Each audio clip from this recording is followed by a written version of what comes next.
Já estamos de volta. Olha só, de acordo com o último balanço da Associação Brasileira da Indústria de Chocolates, Cacau, Amendoim, Balas e Derivados, a ABICAB, nem sabia que existia essa associação, mas existe, o Brasil é o terceiro maior produtor e o quarto maior consumidor de chocolate do mundo.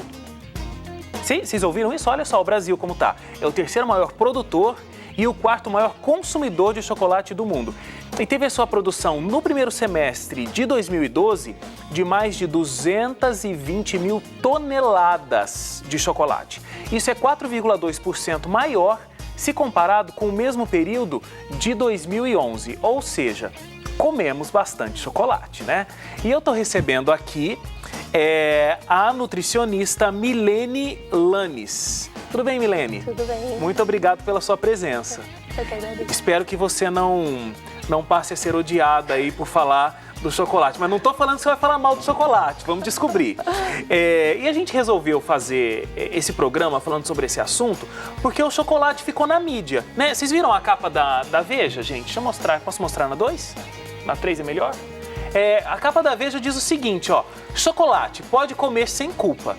E aí a Veja vai fazendo comparações nessa matéria, inclusive com alguns alimentos saudáveis e tal, e colocando que o chocolate tem substâncias saudáveis tanto quanto alguns alimentos. Eu lembro do brócolis e tem outros aí, né? Uhum. Que a revista vai comparando. Você concorda? A gente pode comer chocolate sem culpa? Sem culpa, não. Sem culpa, não.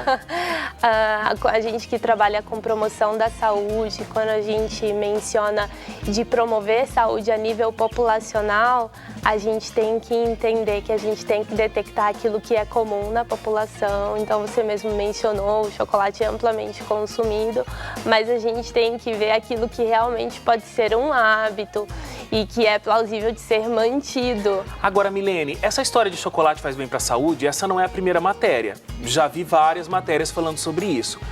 O chocolate, ele realmente tem essas características saudáveis, ele tem propriedades. Sim, ele possui compostos, que são compostos bioativos, e a substância específica, o flavonoide, que contém ali no chocolate. Flavonoide. Flavonoide. O que é o flavonoides? Que são esses compostos bioativos que ajudam justamente na prevenção de algumas doenças cardiovasculares. Entendi. Tá certo? Os flavonoides, eles estão encontrados no cacau? Eles são encontrados no cacau. E no processamento, obviamente, ele é contido também no chocolate. Uhum. E a gente também encontra esses compostos bioativos em muitos outros alimentos. Na verdade, os flavonoides, de todos os compostos bioativos que já foram encontrados e descobertos, são os que são mais amplamente distribuídos aí no reino vegetal. Então, a gente tem uma boa variedade de alimentos que contêm essas substâncias. Tá, então você está me dizendo que esse tal do flavonoide, que foi encontrado no chocolate, reconhecidamente existe no chocolate, o mesmo flavonoide, ele existe em um monte de outras opções dentro do mundo vegetal. Exatamente. Por exemplo, nós temos o brócolis, a uva, a cereja, morango, tomate. Então, por isso que a revista e outras matérias que já falaram sobre o assunto comparam esses vegetais com o chocolate. Exatamente, por isso que eles estão fazendo essa comparação, porque contém a mesma substância, contém o mesmo componente que traz esse benefício para a nossa saúde cardiovascular. Tá, mas vamos e convenhamos, é muito mais gostoso comer chocolate do que comer brócolis, né? Exatamente. É tudo uma questão também da gente adequar o nosso paladar. Como você falou, o chocolate é preferência nacional, né? Mas é importante a gente colocar na balança. Então, a gente tem um produto que ele, no caso do chocolate, que ele é processado, ele é industrializado, e além dessa substância bacaninha que ele contém, que é o flavonoide, ele contém alguns outros nutrientes, algumas outras substâncias que talvez, se a gente colocar na balança, não compense. Então, vamos pensar aí nas quantidades de gorduras, açúcares que o chocolate contém.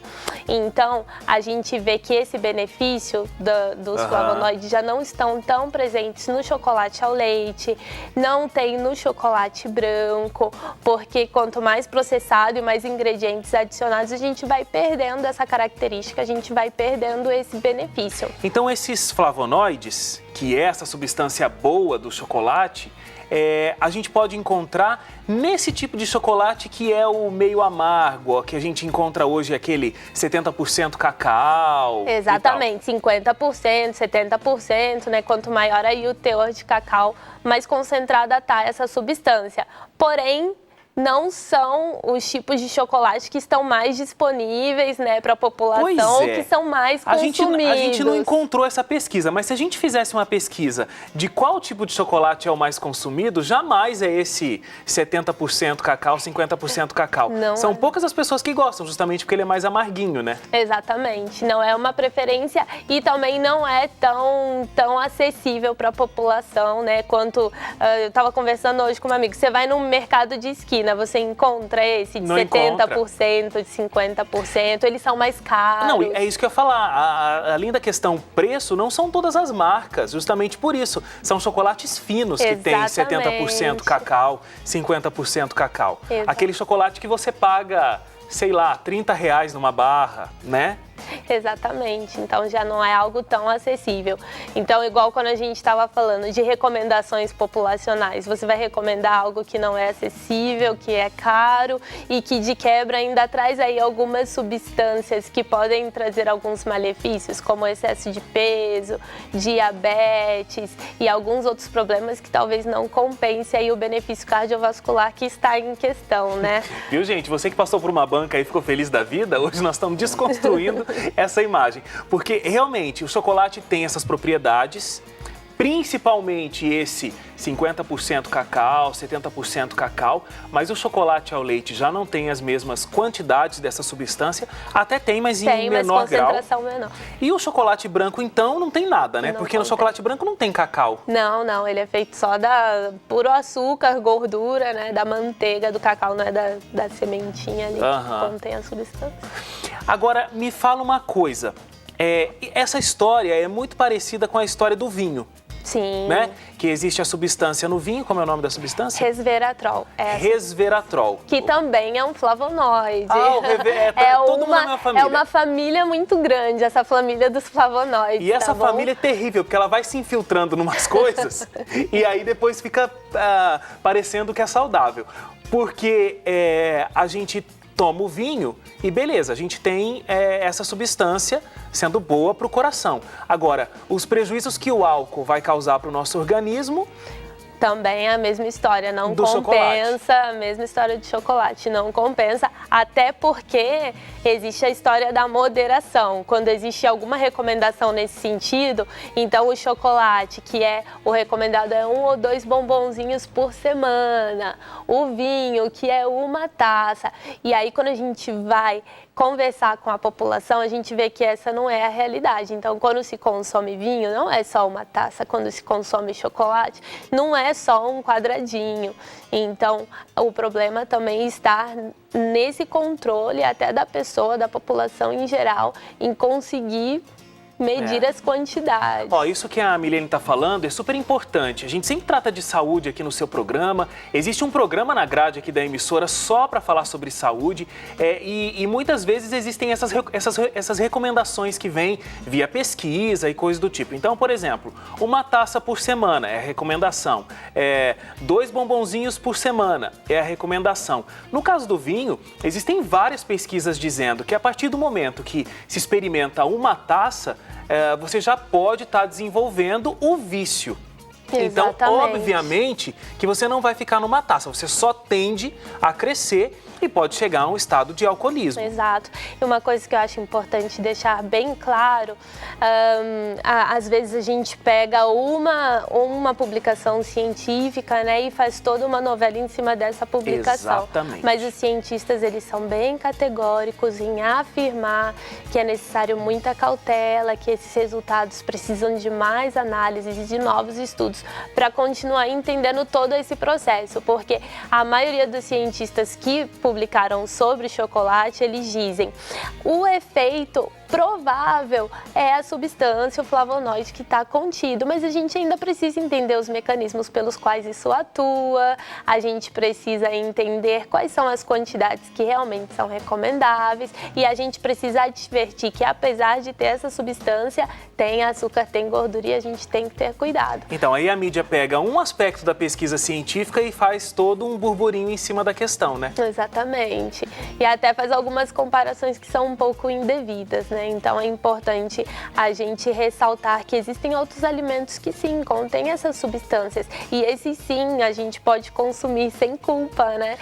Esses flavonoides, é o flavonoide, né, o do chocolate, eles fazem bem para o coração também? Exatamente, então eles têm uma ação ali na parede, digamos assim, da sua artéria, né, que ajuda a prevenir a agregação plaquetária, ajuda a circular melhor o sangue, né, ocorre uma vasodilatação, então tem vários benefícios e alguns estudos comprovam redução da pressão arterial, né, prevenção do risco de infarto. Tudo isso vem sendo analisado e estudado justamente pelo benefício dessa substância.